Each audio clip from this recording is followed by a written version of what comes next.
მოგესალმებით მეგობრებო, მე მურად ბართიშვილი ვარ, ბიზნეს ლიგის დამფუძნებელი და დღეს ჩემი სტუმარია ძალიან საინტერესო ადამიანი 30 წლიანი გამოცდილებით ბიზნესში.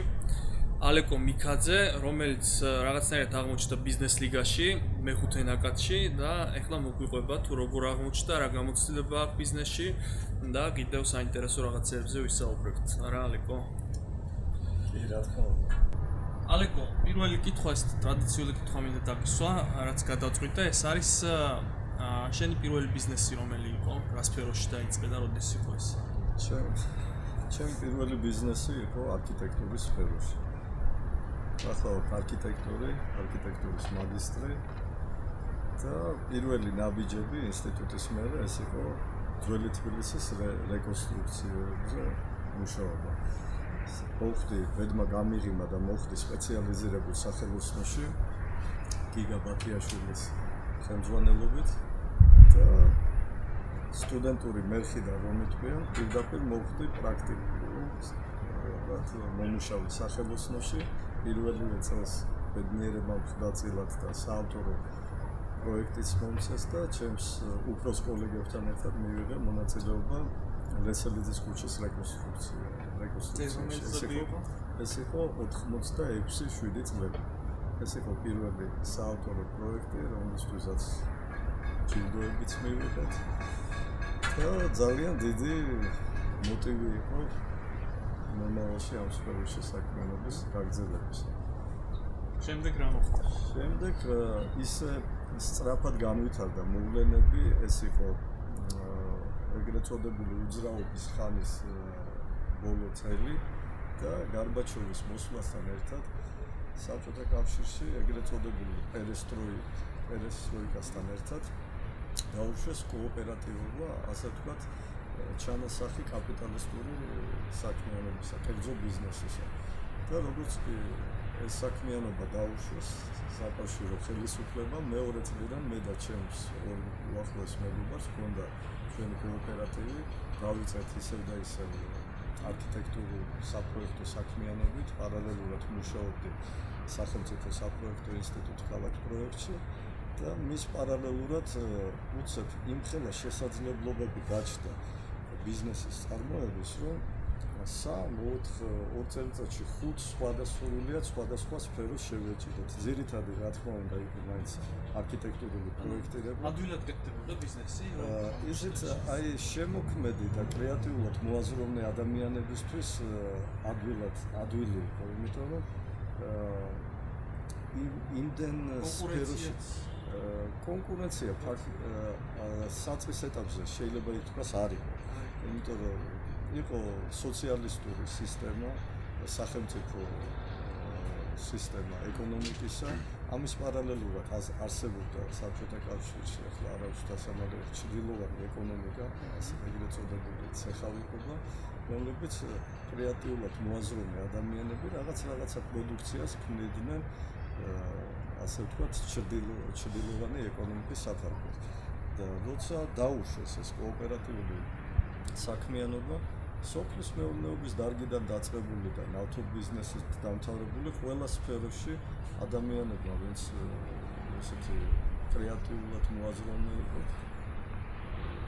იგივე შექმნეს ბიზნესები, სრულად ნოლიდან და საკმაოდ საინტერესო ბიზნესები. მე იმდენად სწრაფად ვითარდებოდა მოვლენები, რომ კრიზისში შევიდა საბჭოთა კავშირი, ეს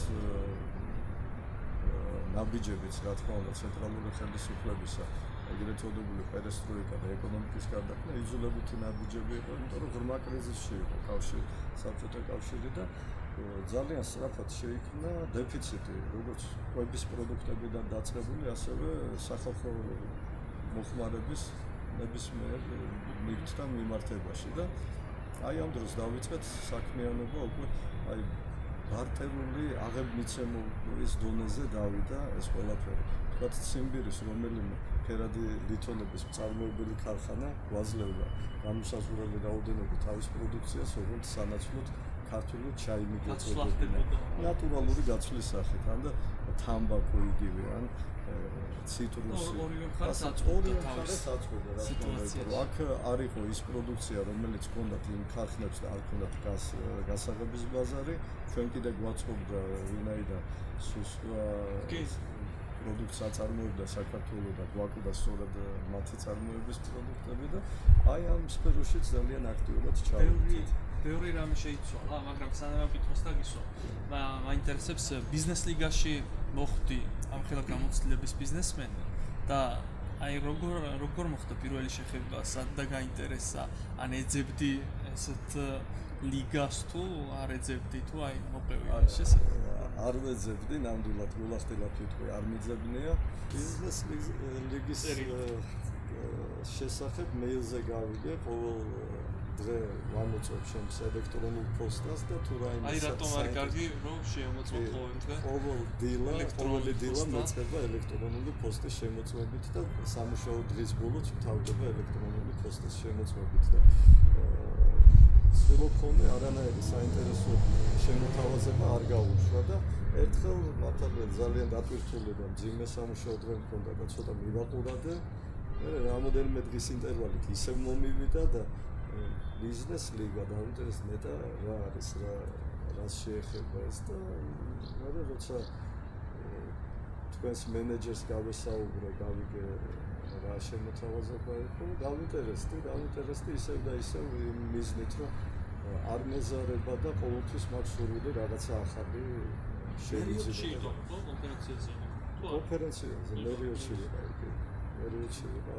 იქ მიიღე გადაწყვეტილება რომ მიიღე გადაწყვეტილება პრინციპში მივიღე მაგრამ რო გითხრათ იმდენად დატვირთული სამუშაო დღის გრაფიკი მაქვს რომ თქვენგანაც ვარ ყოფილიყო გარკვეული ნაბიჯები ამის მერე ასე ვთქვათ გამამაგრებელი გადაწყვეტილების მიღებასთან მიმართებაში ხო შესაძლოა ეს გადამეტო რაღაცა განუსაზღვრელი ვადით და თქვენგანაც იმდენად ტაქტიანად მოხდა და საინტერესო შემოთავაზებები რომ უარი კი არ თქვი სიამოვნებით დავთვალე მე გააკეთე ბიზნეს ლიგაში რა კლიენტები მიიღე გაყიდე თუ რა მოხდა საერთოდ ბიზნეს ლიგაში ლენდინგი გააკეთე და ოფერი ქონდა როგორი რომ ავტოპარეხი საჩუქრად როგორც მახსოვს მიმართავდი ეს ორივე საცხოვრებელი კომპლექსი დღეს იმ საცხოვრებელი კომპლექსების ფონზე რომელიც შენდება მივაკუთვნებდი ესეთ საშუალო კლასის ან საშუალოზე ცოტა მაღალი კლასის ეგრეთ წოდებული ბიზნეს კლასის სადაც მხოლოდ ფასით ვერ მოვიზიდა უკიდურეს, ანუ არ არის ეს დაბალფასიანი სეგმენტი და მიმართვა მქონდა სწორედ წარმატებული ოფერი იყო ასეთი.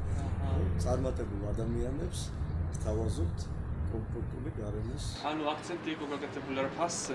იმიტომ იმ ავატარისთვის, კლიენტისთვის ფასზე მნიშვნელოვანი სხვა რაღაც იყო ხო? წარმატებულ ანუ ამბიციურ აუდიტორიას მიმართა, ვისაც მუდმივად სურვილი აქვს, რომ გაიუმჯობესოს როგორც საკუთარი ცხოვრების პირობები, ისე გარემო და ისე ზოგადად სტატუსი თავისი საზოგადოებაში. და თქვენი დახმარებით ალბათ სწორი სწორი ოფერი შევადგინე გამოხმაურებაც შესაბამისი. რა მოხდა? შემოვიდა ლიდები? ლიდები შემოვიდა ალბათ 70,000-ზე მეტი ნახვა იყო და ლიდები ყოველდღე 5-7 ליდი შემოდიოდა. მანამდე რო გითხრათ ყოველდღიურად არ იყო, ყოველდღიურად აი უბრალოდ გამოხმაურებები იყო. დაინტერესებული კვირაში შეიძლება 1-2 ადამიანი დაინტერესებულიყო ასე ვთქვათ მეტად თუ ნაკლებად. ამის მერე აუდიტორია აშკარად ვიგრძენე რომ გაიზარდა. ცნობადობა გაიზარდა. ცნობადობა რა თქმა უნდა. კომპანიის ცნობადობა გაიზარდა და მეტ ადამიანებს მივაწოდეთ ინფორმაცია ჩვენს შესახებ და ეს ლიდები მოდიოდნენ, ნახულობდნენ ობიექტს ხო თუ როგორ ხდებოდა ურეკავდით. ძირითადად საკმაოდ ისეთი საიტი იყო საკმაოდ კარგად ასე ვთქვათ კარგად შედგენილი შეფუთული საინტერესოდ რომ დანარჩენ ინფორმაციასაც ტელეფონთან პირად შეხვედრაში ამოცურავთ ვაწვდით და ეს საკმარისი იყო მაგრამ რაც შეეხება გაყიდვებს ესეც აი ბოლო წლის მანძილზე გაყიდვები საერთოდ არ ქონია. აი ამ ბიზნეს ლიგაში რამდენი გაყიდვით? ბიზნეს ლიგაში ამ თვენახევრის მანძილზე ორი ვინა გავყიდეთ და ეს მე ვთვლი რომ ძალიან კარგი იყო, წარმატებაა. ხო, ну თუ გასვათ ერთ წლის ეს მაინც ვირადღირებული პროდუქტი არ არის, სუპერ. ყოველდღიური მოხმარების ნივთს საუბარი და მე ვთვლი რომ თვენახევარში ორი ვინის გაყიდვა თან კარგად ეს წარმატება. ძალიან მაგარია. შენი დამსახურებაცაა ძალიან პოზიტიურად ხარ და ოპტიმისტურად განწყობილი. მე თავიდან რაც მომეწონა და პირველივე სესიიდან შვიდად და ოპტიმისტურად იყავი განწყობილი ყოველთვის და რაღაცა ეს სკეპტიკური განწყობა არ ქონდა და რა მაინტერესებს, ანუ ეგ ჩვევაში გაქვს ალბათ, ხო? როცა გადაწყვეტილებას მიიღებ, მე უკვე ოპტიმისტურად ხარ. ადვილად ვღებულობ ხოლმე საერთოდ გადაწყვეტილებას. საერთოდ ნატურით ძალიან ფრთხილი ვარ და ბიზნესშიც, ურთიერთობებშიც საკმაოდ ფრთხილი ვარ, მაგრამ გადაწყვეტილებებს როცა ბოლომდე გავიაზრებ, საკმაოდ ადვილად ვღებულობ. და ბიზნეს ლიგაში ალბათ ერთ-ერთი ყველაზე ასაკოვანი ვიყავი ამ ნაკადში. ჩემზე ასაკოვანი კიდევ ერთი პატივცემული პიროვნება იყო, მაგრამ კიდევ მეორე ასაკოვანი, რა ქვია, ქრონოლოგიურად, ბიოლოგიურად ვერ გაიგებდა. ბიოლოგიურად ალბათ არ ჩამოვჩებოდი იმ ახალგაზრდა მაცულებს და გოგონებს, ვინც დამწყები ბიზნესმენები არიან და ზოგიერთი მათგანი უკვე წარმატებული და შემდგარი ბიზნესმენია და მართალი გითხრათ, გარდა იმისა, რომ რაღაც შევიძინე ახალი, ავითვისე ვთქვათ, ეს ტექნოლოგია ინტერნეტში რეკლამა როგორ განვათავსო, როგორ შევქმნა ეს რეკლამა და მათ შორის Facebook-ის პასიური მომხმარებელი ვიყავ და Facebook-ში რეკლამის განთავსება და მისი განვითარება და ეს რა თქმა უნდა პირველი ამოცანა იყო და შევიძინე.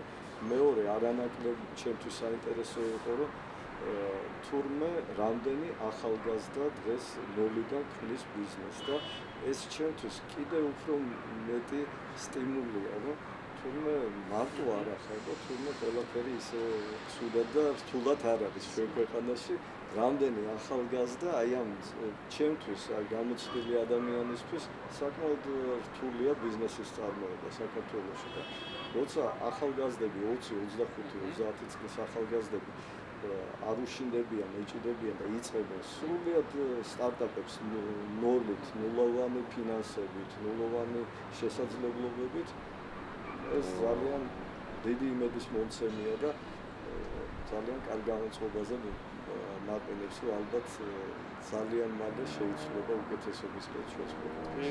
აუცილებლად. აი, საუბარმა მოიტანა, წერა მინდოდა მეკითხა. რა ეტაპები გაიარა ბიზნესმა, რამდენად გაიოლდა დღეს ბიზნესის კეთება, რა შეიცვალა?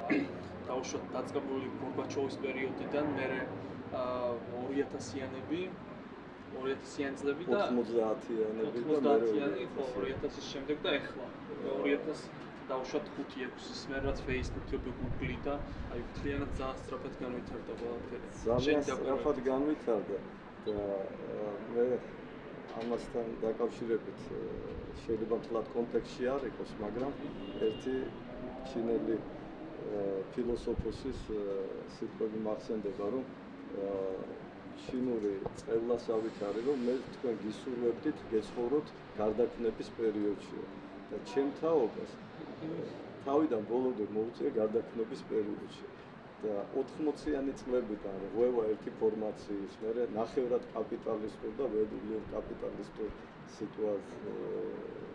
ფორმაციაში გადასვლა, მერე თითქოს სტაბილიზაციის პერიოდი, მერე 98 წლის დეფოლტი, მერე პატარა 10 წლიანი სტაბილიზაციის პერიოდი, 2007-8 წლების დეფოლტი ისევე და 2015 წლის კრიზისი და ფაქტობრივად პერმანენტულ კრიზისულ და რაღაცა გარდაქმნების პროცესში ვარ მთელი 25-30 წელიწადია, მაგრამ ჩემთვის მთელი ეს პერიოდი იყო ძალიან საინტერესო. იმიტომ არასოდეს სიძნელეებს არ უშინდებოდი, ნოლიდან მაქვს რამოდენიმეჯერ ცხოვრება დაწყებული, სრულიად ნოლიდან. იყო პერიოდი, როცა ბინისკირის გადახდის საშუალება არ მქონდა და ბიზაშვილი მიხდიდა მოსკოვში ბინისკირას მთელი წლის მანძილზე, მაგრამ საინტერესო იყო ყველა ეტაპი, იმიტომ რომ რაღაცა კარგია აიღე, რაღაცა კარგი ყველა ეტაპშია. თუნდაც ის რომ სიძნელეების გადალახვის და გაძლების უნარს გრადი ხდები. ხო, გრადი ხდები, რაღაცა სიძნელეების მიმართ გრადი ხდები და ნებისმიერ ადამიანს და ახალგაზრდას განსაკუთრებით ჭირდება რომ რაღაცა სიძნელეებიც გაიაროს, აუცილებელია, ეს აუცილებელი იმისთვის რომ ცხოვრება ისე დალაგებულად არასოდეს ამა თუ იმ ეტაპზე შენ და უნებურად, ну განსაკუთრებით ჩვენ ქვეყანაში ხო არაერთი ომი გადავიტანეთ და გრევა, ხო? და ამ ყველაფერს გაუძლო ფსიქოლოგიურად და მე მატერიალურადაც და მე ისე ფეხზე დადგე და რაღაცა შეძლო. აი ამიტომ ხასიათს სჭირდება გამოგიწყვეტა. კი. ყველა ეტაპი საინტერესოა. ეხლა საინტერესოა. ეხლა საინტერესოა. კრიზისიც თუ არ ხდება ჩინურად, თუ რაღაც იშიფრება როგორც შესაძლებლობები. ანუ ჩვენთან ხო არის კრიზისი აღიქმება ცუდად. არა და კრიზისი არის პრინციპში კარგი. ახალი შესაძლებლობები ჩდება და მე ერთგან მოსმენელიც მაქვს და ძალიან მაგარი იდეაა, როცა კრიზისის დროს ერთ-ერთი კომპანიის მფლობელმა დაიწყო თანამშრომლების გაფართოება. სხვები კვეცაოდნენ, ანუ და ეს აფართოვებდა რა ახალ ვაკანსიებსაც ცხადებდა და ახალი თანამშრომლები აიყვანა და რატო? იმიტომ რომ კრიზისი ერთი თვალით დანახული ერთია და მეორე თვალით ამან დაინახა რომ ძალიან ბევრი კარგი კადრი დარჩა სამსახურის გარეშე და კადრების პრობლემა ახლა შენც გეცოდინები როგორი ის არის და ამ დროს კარგი კადრები აკრიფა. კადრები მართლა წვეტენ ყველაფერს. ადამიანები წვეტენ ყველაფერს და აი 98 წლის დეფოლტის დროს რუსეთში ვიყავი და ხელმძღვანელობდი ერთ დიდ საწარმოს. და მაშინაც ფაქტიურად უდანაკარგოდ გამოვედით, იმიტომ რომ ეს კრიზისი უკვე რამოდენიმე თვის წინ იყო პროგნოზირებული და მთელი აქტივები არა ფინანსურ ინსტრუმენტებში ქონდა, არამედ მთლიანად ნედლეულში გადავიტანე და თითქმის უდანაკარგოდ ანუ გამოვედით. მაინც პროგნოზირებენ კრიზისს თუ არის ხო, როცა რაღაც გლობალური კრიზისი იწყება წინასწარ. რა თქმა უნდა, ევროპელი პარტნიორებისგან ნახევარი წლით ადრე ვიცოდი რომ დაახლოებით სექტემბრისთვის ელოდებოდნენ დეფოლტს რუსეთში, მაგრამ მოხდა ერთი თვით უკვე ადრე. და ნებისმიერ სხვა კრიზისიც რა თქმა უნდა დღეს მთელი მსოფლიო იმდენად ეკონომიკები იმდენად გლობალიზირებულია, რომ ეს ზოგიერთი კრიზისი ხელოვნურადაც ხდება, ზოგიერთს რა თქმა უნდა ობიექტური მიზეზებიც თან ახლავს, მაგრამ რა თქმა უნდა გარკვეული ადამიანებისთვის ეს პროგნოზირებადია და ზოგიერთები ამას ელემენტარულად მართავს. ეხლა ამ ვიდეოს უყურებს ძალიან ბევრი ახალგაზრდა ადამიანი, როგორც დამწყები ბიზნესმენი, ასევე შემდგარი ბიზნესმენი, ან საერთოდ ვისაც არ აქვს ბიზნესი. რას ურჩევდი ალეკო, ან შენი აზრით იქნებ რომელიმე თავისუფალი ნიშა უთხრა, სად დაიწყო ბიზნესი, ნაკლები ინვესტიციით დაუშვათ და შენი აზრით. რაც შეეხება ნიშებს, ასე ვიტყოდი, რომ ერთ-ერთი ყველაზე საინტერესო და ტრენდშია სოფლიოში დღეს IT ტექნოლოგიები. მაგრამ ეს ერთი მხარეა ნედლისა, მაგრამ ჩვენი ზოგადად ნებისმიერი ქვეყნის განვითარებისთვის დღეს ეს ალბათ ერთ-ერთი ყველაზე დიდი პრიორიტეტი და ყველაზე სარფიანი ბიზნესია, მაგრამ ჩვენი ქვეყნის განვითარებისთვის ესე მგონია, რომ როგორც დღევანდელ ეტაპზე, ასევე სამომავლოდაც არა მხოლოდ უახლოეს მომავალში, ზოგადადაც ყველაზე მნიშვნელოვანია იმ დარგების განვითარება, რომელიც ჩვენ გეოგრაფიულ მდებარეობაზე, გეოპოლიტიკურ მდებარეობასთან არის დაკავშირებული, მის ბუნებრივ პირობებთან, ისტორიასთან, კულტურასთან, რომელიც მუდმივად იქნება და ეს სფეროებია ტურიზმის განვითარება, ბალნეოლოგიური სპა კურორტების განვითარება, სოფლის მეურნეობის აღორძინება და განვითარება. ამ მიმართულებით ბოლო წლებში ბევრი რამ კეთდება და ძალიან სასიხარულოა, რომ ბევრი სასტუმრო შენდება, სხვადასხვა კატეგორიის, სხვადასხვა კლასის. რამოდენიმე მსხვილ მნიშვნელოვან საკურორტო კომპლექსს გაუკეთდა რეაბილიტაცია და მსოფლიო დონის კურორტებად ჩამოყალიბდა, მაგრამ ამ მხრივ ძალიან დიდი პოტენციალი აქვს საქართველოს, ჯერ მხოლოდ რაც საბჭოთა პერიოდში აქ ბალნეოლოგიური და დასვენებელი ცენტრები და კურორტები იყო უამრავია, გასავითარებელი და აღსადგენი, მაგრამ ასათვისებელი კიდევ უფრო მეტია, რომელიც იმ წლებშიც არ იყო ათვისებული და ადგილობრივ მოსახლეობამაც კი არ ვიცით უმეტესობა. ეს ძალიან დიდი პოტენციალი. შეიძლება ახლა რაც უყურებს და ამბობს ალეკოს მხრიდან ადვილია ამაზე საუბარი და რაღაც ინვესტიციების გაკეთება და ვიღაცას არ აქვს ამდენი ინვესტიცია რომ გააკეთოს. ის რასაც ჩვენ საუბრობ მეც გეთანხმები ძალიან მნიშვნელოვანია ზოგადად ქვეყნისთვის და იმ რესურსის გამოყენება რაც ისედაც არსებობს ქვეყანაში. მაგრამ აი პირველი ნაბიჯები სად გადადგას, როგორ გადადგას ადამიანმა, რომელიც აი სულ წარმოიდგინე გვიყურებს ახლა თითქმის ნულიდან სხვა პარადიგმით და გააჩნია ადამიანს რა სფეროში წარმოუდგენია თავისი თავი. ყველა ამ სფეროში ძალიან რეალურია ყოველგვარი პირველად დიდი ინვესტიციების გარეშე გადადგა ნაბიჯები და მიაღწიო წარმატებას. ავიღოთ სოფლის მეურნეობა. იქ პირველადი ინვესტიცია აბსოლუტურად არ არის დიდი და ამ ინვესტიციის წყაროები შეიძლება იყოს რამოდენიმე და სტარტაპზე შეიძლება ეს თუნდაც სამეგობროში და ნათესავებში აღებული რაღაცა მიზერულ თანხაზე იყოს ლაპარაკი და ძალიან კარგად მუშაობს ეს საპარტნიორო ფონდი და სოფლის მეურნეობის დაფინანსების ფონდი, რომელიც მინიმუმ 50%-ით აფინანსებს სტარტაპზე და ან ისეთ მიზერულ პროცენტში აძლევენ კრედიტს, რომელიც სიმბოლურ ხასიათს ატარებს და ეს რაც შეეხება სოფლის მეურნეობას.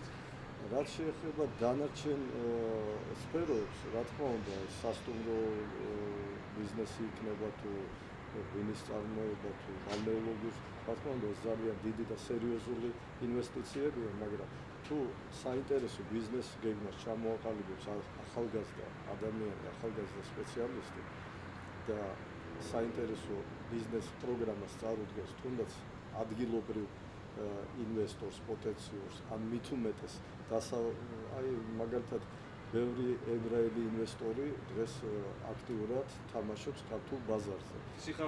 სიხარულით აიღებენ კარგ საინტერესო შემოთავაზებას და შეიძლება მან მენეჯმენტის მენეჯერის ფუნქციები იკისროს და კარგი ინვესტორი ყოველთვის გარკვეულ პროცენტშიც სვავს წილში, ასე ვთქვათ, წილში კარგ მენეჯერს, რათა მას მოტივაციაც ჰქონდეს და ჰქონდეს გრძნობა, რომ ეს მისი ბიზნესია, თუნდაც ეს 0.5-1-2% იყოს, მაგრამ როცა გლობალურ თანამფლობელი ხარ. ეს ყველაფერი საკმაოდ რეალურად მიმაჩნია და არ არის საჭირო რომ მილიონები გაგაჩნდეს იმისთვის რომ დაძრაოს. ანუ საბოლოო ჯამში გამოდის რომ ადამიანი თუ თვითონ არის მოტივირებული, კრეატიული, გახსნილი ახალი შესაძლებლობებისთვის, ხო? იქ ცუდი პარადიგმაა, ეგ მეც ჯერა მაგის რომ აი ფულია საჭირო დასაწყისში.